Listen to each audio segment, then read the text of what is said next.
Molt bon any, benvinguts a un vídeo especialment dedicat a mestres, i és que he preparat un projecte sobre el característic i famós personatge de còmics Tintín per fomentar l'hàbit lector i el plaer lector per als meus alumnes de primària. Que comenci el vídeo. Maestro Luis, propuestas educativas para educación primaria. Doncs, com us deia, vull fomentar l'hàbit i el plaer lector i he pensat en aquestes vacances de Nadal crear 17 activitats en un projecte anomenat Projecte Tintín. Anem a veure els documents.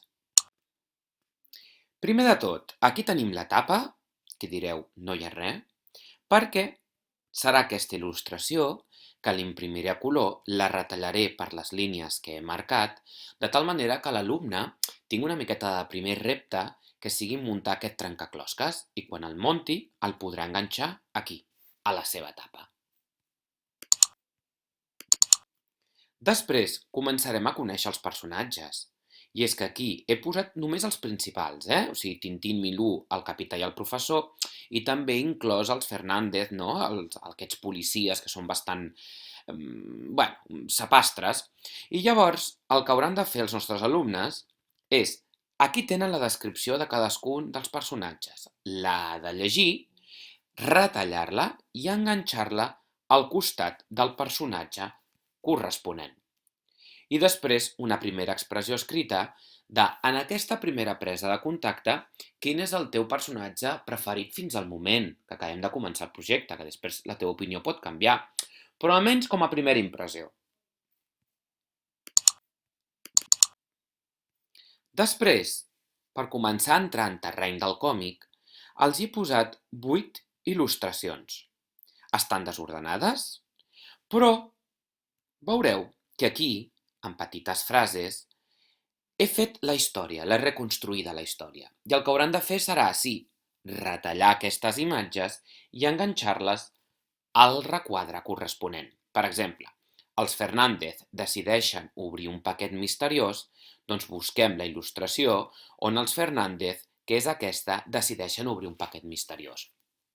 I així, és una manera, perquè ja veureu que he treballat molt en aquest projecte, el combinar, no?, el còmic amb un text narratiu clàssic, per entendre'ns, no? I poder fer aquesta correspondència de l'estil còmic-conte, conte-còmic, per posar-vos un exemple. Sí? Molt bé, seguim. Després tenim una activitat plurilingüe. Poso la dada de que ha estat traduït, els àlbums de Tintín han estat traduïts en 116 idiomes diferents, i llavors els hi poso uns quants, no? El francès, el mandarí, l'alemany, el japonès, l'àrab, el portuguès, l'espanyol, l'italià, el rus, l'anglès i el coreà. I llavors, la idea de l'activitat és que proposin el títol en català. És una mena que intentin com traduir, no? Si aquí diu Tintín in America, doncs seria Tintín Amèrica, no? Aquest seria senzill. Hi ha d'altres que realment són molt difícils. I llavors, potser el títol que acabem de posar no té res a veure amb l'original. Però després, això ens ajudarà a reflexionar. Quines han estat les llengües que t'han resultat més fàcils de traduir i quines t'han resultat molt difícils. I és que aquí no és el mateix les llengües, com per exemple l'anglès o l'italià o el francès, que tenen un codi d'alfabetització doncs com el nostre, que no pas el japonès o el coreà, que realment tenen un altre tipus de codi escrit. Molt bé, seguim. La biografia de l'autor de Tintín, Georges Remy. L'he feta molt breu, amb 2 paràgrafs, el primer i el segon, amb el mapa d'on està Bèlgica situada, amb unes dades del naixement i la mort, amb la signatura característica en els seus còmics, i aquí Hergé, ja de més gran, dibuixant el Tintín. He aprofitat aquesta biografia per fer una comprensió lectora de 6 preguntes bastant senzilles. Després, aquí, he posat els 24 àlbums de Tintín. Quants àlbums de Tintín hi ha en total? Fes el càlcul amb una multiplicació. Això ho he posat perquè els meus alumnes ara mateix ens estem introduint a la multiplicació. Llavors, per què ens ha servit aquesta activitat? anem a treballar una primera presa de contacte amb un eix cronològic. Val? Representa que aquests àlbums, que estan col·locats en ordre cronològic, serien com la primera presa de contacte del que és un eix cronològic. I és que aquí els he posat l'any de creació, llavors el que hauran de fer és, a sota de cada àlbum, posar l'any de creació. No? Doncs si aquest és el 1930, doncs aquí hauran de posar 1930. També és una manera de començar a treballar ja els números amb 4 xifres. Tintín en simetria. Tenim aquí els nostres policies característics i tenim el Tintín, però per la meitat.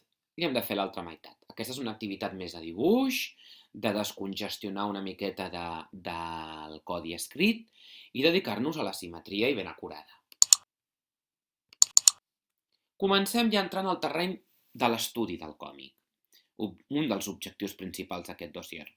El còmic és un tipus de text en què les històries s'expliquen en vinyetes. Llavors tenim 3 conceptes bàsics, vinyeta, bafarada i dibuix, i han de relacionar a la seva definició correcta. Després, diferents tipus de bafarades.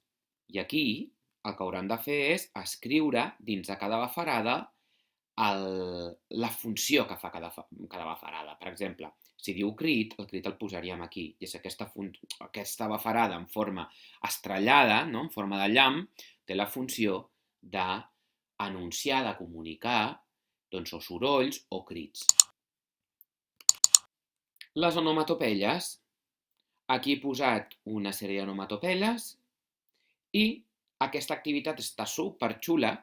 Es tracta d'associar les lletres de cada onomatopeia en el dibuix que li correspon. Algunes són molt senzilles, com el quiquiriquic, d'acord? I altres potser, doncs haurem de donar-hi voltes al cap. Per què no?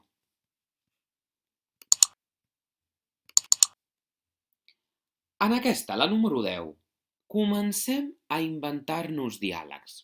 Ja hem conegut les bafarades, per tant, ja no ens sorprendrà que en aquest cotxe hi hagi aquesta bafarada en el que segurament hi haurà l'onomatopeia del soroll que fa un cotxe, o bé si volem que el conductor estigui fent un crit. I aquí tenim ja les bafarades de diàleg entre el capità i el Tintín. I així amb 4 imatges. Tercera i quarta. I és una manera de començar ja, mica en mica, de manera molt progressiva, a escriure en còmic. Després, a aquesta, Tintín a la lluna, he fet una selecció de vinyetes perquè la idea és transformar aquest text narratiu, clàssic, per entendre's, amb estructura clàssica de tota la vida, en un còmic. Llavors, aquí ho he explicat jo i aquí el que haurà de fer l'alumne és omplenar les bafarades perquè tingui sentit d'acord al text que acabo de crear. Sí? S'entén? Tintín al temple del sol, realment he fet una selecció perquè és que és supergraciosa doncs que hi ha un eclipsi i causa pànic, no?, en aquesta civilització, i llavors Tintín fa veure que té superpoders, però realment, clar, és un eclipsi i els eclipsis duren l'estona que duren. I ho he aprofitat per fer una comprensió lectora, que la teniu aquí a continuació, de vertader o fals. D'acord? La majoria són directes, preguntes directes, però d'altres les hem de rumiar una miqueta. La següent, Tintín al Tibet, el que es tracta és d'un còmic que està com enmig un planar.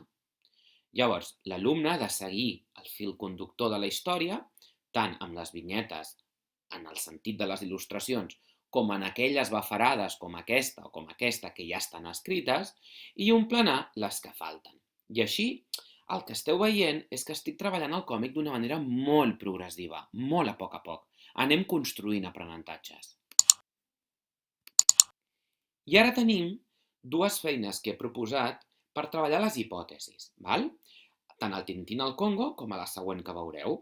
El que es tracta és que l'alumne creï l'última vinyeta. Quan parlo de vinyeta, parlo de la il·lustració i de bafarada o bafarades. En aquesta ocasió, El Tintín vol disparar un cocodril, però quina mala sort que en aquells moments, just en aquells moments, es queda sense bales. Doncs que cada alumne s'inventi, segons la seva hipòtesi, què podrà passar. Tenim el Tintín al Congo i també tenim el Tintín i les cigarretes del faraó. I és que aquí entren ja finalment en aquest temple, en aquesta tomba que està soterrada en el desert. Llavors el Tintín diu: has sentit, Milú? La tomba s'ha tancat, comencen a caminar i què acabaran trobant?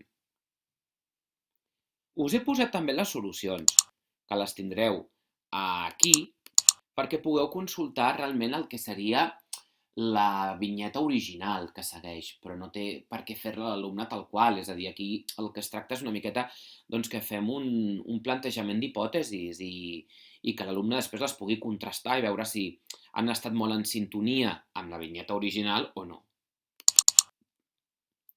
De les darreres feines. Aquesta és una també de les que més he preparat. Tenim en Tintín, que ha comprat un vaixell de fusta en un mercat, que a més el Milú, que és una mica així trapella, l'ha fet caure sense voler, però l'ha pogut arreglar. El capità arriba a casa i diu: ui, ui, ui, si aquest vaixell em sona molt, em sembla, ja veuràs, vine, vine. Li ensenya un quadre, en aquest quadre apareix el vaixell i pensen: ui, serà el mateix el teu que el del quadre? Doncs anem a veure, i quan torna el Tintín a casa seva, aquest ja no hi és. Aquest vaixell ja no hi és. I aquí vull treballar el resum. I és que ja els hi he fet la introducció i han de seguir escrivint el resum d'aquestes vinyetes que acaben de llegir. Veieu, no? Fusiono molt. Lectura, comprensió lectora, expressió escrita, o a partir d'una història fer el còmic, en aquesta ocasió a partir del còmic fer el resum. I per últim, aquesta és que aquest trimestre comencem a introduir-nos amb la síl·laba tònica. Llavors m'ha semblat genial que tant Tintín com Milú s'accentuïn, perquè així podem començar ja a fer una primera presa de contacte amb la síl·laba tònica. Clar, no posaré totes accentuades perquè si no seria massa fàcil. N'hi ha que no tenen accent. Per tant, hem de pensar molt bé quina és la síl·laba tònica. I totes tenen a veure amb Tintín. Aquí posat segueix practicant i unes quantes més. Doncs fins aquí tot el dossier que he preparat. Clar, faltarà el producte final, però el producte final és que l'alumne creï un còmic. I en aquesta ocasió no he volgut fer cap plantilla concreta, sinó que cada alumne doncs, triï quines vinyetes vol fer, agafi cartolines i es posi a fer el còmic, no? Per això no el trobareu. Però sí, aquest projecte el trobareu a la descripció del vídeo i he pres una mesura que no sé si serà polèmica o no, però és el primer vídeo on penjo un document que ja serà de pagament. És a dir, si el voleu, seran només 3 euros. Cliqueu a la descripció del vídeo i us portarà al lloc de la compra i per 3 euros tot aquest dossier serà vostre. Així que, bueno, animeu-vos, no ho sé si agradarà o no agradarà aquesta mesura, però també he pensat que tota aquesta feinada doncs, podria tenir alguna mínima recompensa, no? No ho sé, ja em direu. Doncs moltíssimes gràcies i molt bon segon trimestre. Adeu!